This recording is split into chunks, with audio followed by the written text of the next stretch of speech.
আজকের এই লাড্ডু তৈরি করার পদ্ধতি একবার দেখলে বাজার থেকে লাড্ডু কিনে খাওয়ার কথা একেবারে ভুলে যেতে হবে। দারুণ সুস্বাদু নরম পাকের দানাদারযুক্ত এই লাড্ডুগুলো একবার খেলে বিশ্বাস করুন আফসোস করতে হবে যে আগে কেন বানাইনি। আর সেজন্য প্রথমে আমি এখানে 1 কাপ পরিমাণ আটা নিয়ে নিয়েছি। আটাটা অন্য একটা পাত্রের মধ্যে ঢেলে নিচ্ছি। সাধারণত রোজকার যে রুটি করে থাকি আমরা সেই আটাই আমি এখানে নিয়ে নিয়েছি। এবার এর মধ্যে দিয়ে দেব 2 চামচ পরিমাণ বেসন, সামান্য অল্প 1 চুটকি মতো লবণও দিয়ে দেব যাতে স্বাদের ব্যালেন্সটা বজায় থাকে। এবার এই শুকনো উপকরণগুলো খুব ভালো করে একসাথে এইভাবে মিশিয়ে নিচ্ছি। শুধু আটা দিয়েও আপনারা করতে পারেন এই লাড্ডুগুলো, তবে বেসনটা দিলে পরে এর স্বাদটা আরও ভালো আসে।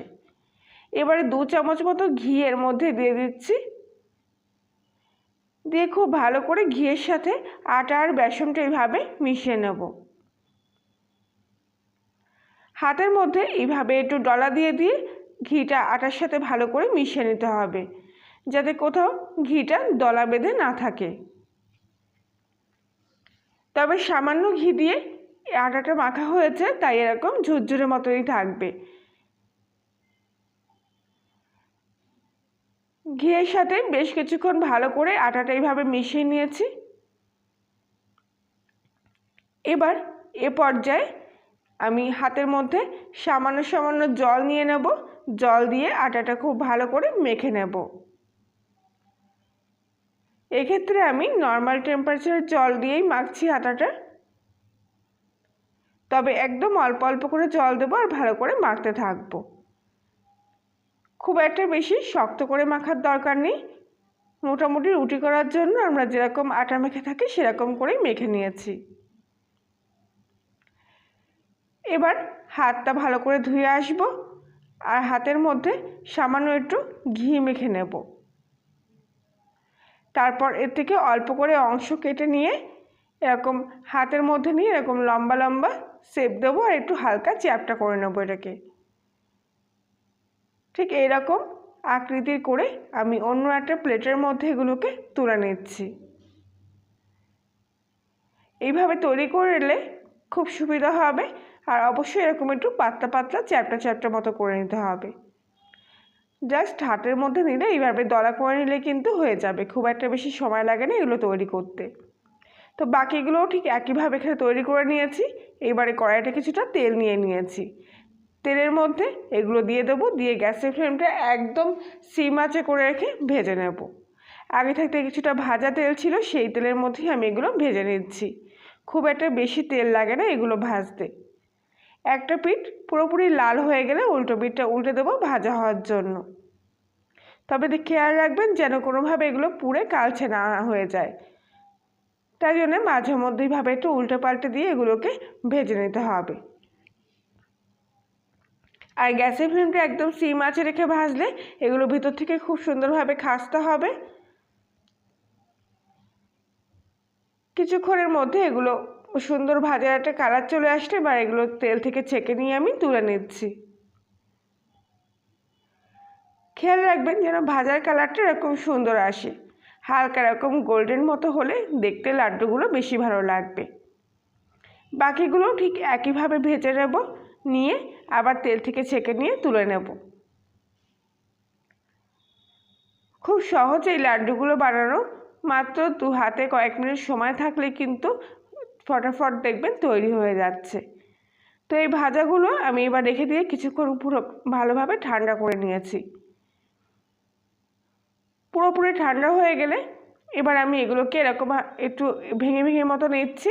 তার জন্য একটা বেলন দিয়ে এইভাবে একটু থেতো মতো করে নিলাম। এগুলোকে হালকা এরকম ভাঙা ভাঙা মতো হয়ে গেলে এবার এগুলোকে আমি মিক্সিং জারের মধ্যে রেখে গুঁড়ো করে নেব।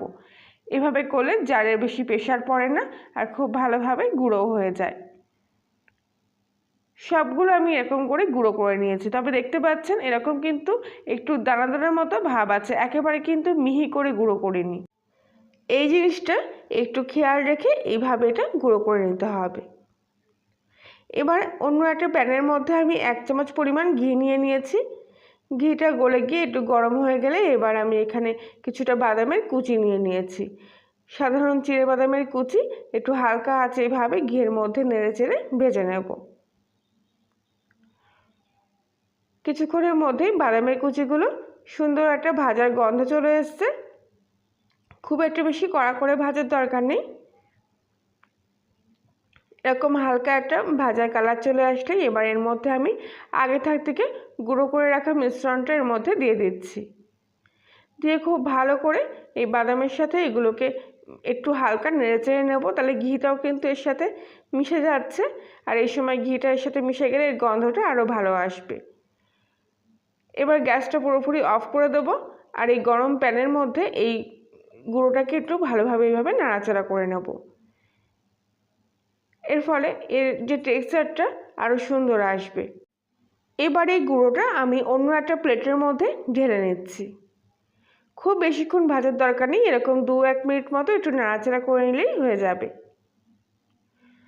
তো এবার প্যানটা পরিষ্কার করে নিয়ে আমি এখানে 1 হাতা মতো জল দিয়ে দিলাম আর এর মধ্যে দিয়ে দিচ্ছি 2 চামচ পরিমাণ উঁচু উঁচু আখের গুড়। আপনারা হাতের কাছে যে কোনো গুড় থাকলে সে গুড় কিংবা চিনি ব্যবহার করতে পারেন, তবে এক্ষেত্রে আখের গুড় ব্যবহার করলে কিন্তু খুব একটা বেশি প্রয়োজন হয় না, অল্প একটুতেই মিষ্টি ভাবটা চলে আসে। এবার গুড়টা জলের সাথে খুব ভালোভাবে মিশিয়ে নেব। এই যে গুড়ের মধ্যে দানা দানা ভাবটা আছে এটা কিন্তু একদম মিশে যাবে জলের সাথে। আর কিছুক্ষণের মধ্যেই গুড়টা এরকম ফুটতে শুরু করেছে। এক্ষেত্রে প্রায় 1 মিনিট মতো একটু জাল দিয়ে নিয়েছি, নিয়ে এই গুড়ের শিরাটাকে একটু হালকা ঘন করে নিয়েছি। এই দেখুন খুন্তি করে তুলছি, দেখলেই বুঝতে পারছেন একটু হালকা এরকম ঘন হয়ে গেছে। এই পর্যায়ে গ্যাসের ফ্লেমটা একদম সিম আঁচে দিয়ে আমি আগে থেকে ভেজে রাখা গুঁড়োগুলো এর মধ্যে দিয়ে দিলাম। দিয়ে খুব ভালো করে গুড়ের সাথে এই মিশ্রণটা এইভাবে মিশিয়ে নেব। এরকম চারিদিক থেকে গুড়ের জলটা নিতে হবে, নিয়ে ভালো করে কিন্তু মিশিয়ে নিতে হবে। আর অনবরত এই সময় ভালো করে নাড়াচাড়া করতে হবে। তবে আমার মনে হয় খুন্তি দিয়ে করার চাইতে একটা হাতা দিয়ে চেপে চেপে এই গুড়টাকে এর সাথে মিশিয়ে নিলে ভালো হবে। সেজন্য আমি এখানে একটা ডাবু হাতা নিয়ে নিয়েছি আর হাতার ঠিক উল্টো পিঠ দিয়ে এরকমভাবে চেপে চেপে গুড়টাকে এই গুঁড়োর সাথে মিশিয়ে নিচ্ছি। মিশ্রণটা কিন্তু পুরোপুরি তৈরি হয়ে গেছে। এবার লাড্ডু তৈরি করার জন্য শুধু একটু হালকা ঠান্ডা হতে দেব আর তারপরেই এক এক করে এর থেকে লাড্ডু বানিয়ে নেব। এবার হাতের মধ্যে এর থেকে কিছুটা অংশ তুলে নিলাম, নিয়ে এরকম ভালো করে চেপে চেপে প্রত্যেকটা লাড্ডু একটু গোল শেপ মতো করে দিয়ে নিচ্ছি। খুব সোজা এই লাড্ডুগুলো বানানো। আজকের রেসিপিটি যদি আপনাদের পছন্দ হয়ে থাকে তাহলে প্লিজ একটি লাইক শেয়ার কমেন্ট করে দেবেন।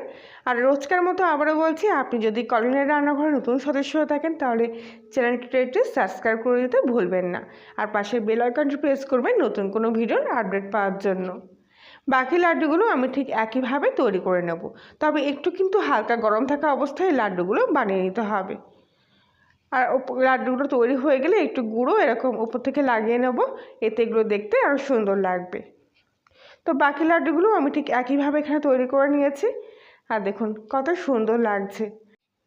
সাধারণ আটা দিয়ে তৈরি এই লাড্ডুগুলো কিন্তু খেতেও অসাধারণ, ঘিয়ের গন্ধ এর মধ্যে একদম দারুণ জমে যায়।